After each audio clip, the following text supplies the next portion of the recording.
L'injection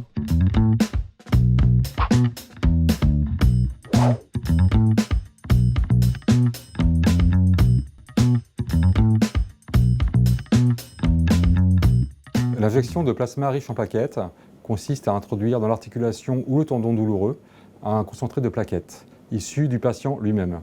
Riche en facteurs de croissance, ce concentré de plaquettes a des propriétés régénératives sur le tendon ou le cartilage abîmé.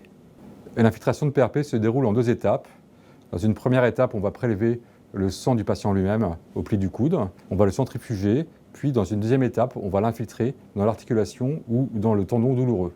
En centrifugeant le sang du patient lui-même, on va donc séparer les plaquettes qui nous intéressent, qui sont riches en facteurs de croissance, des hématies, les globules rouges et des globules blancs.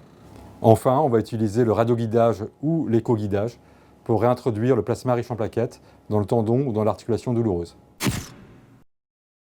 Plus de 15 000 articles ont été écrits à ce sujet.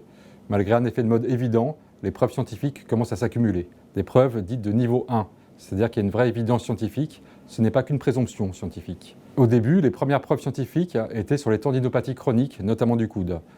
Depuis peu, des méta-analyses, des grandes études scientifiques ont montré que le PRP était aussi efficace que l'acide hyaluronique à moyen terme sur l'arthrose. Les rhumatologues, les médecins du sport et les radiologues disposent donc d'une nouvelle arme thérapeutique dans leur arsenal.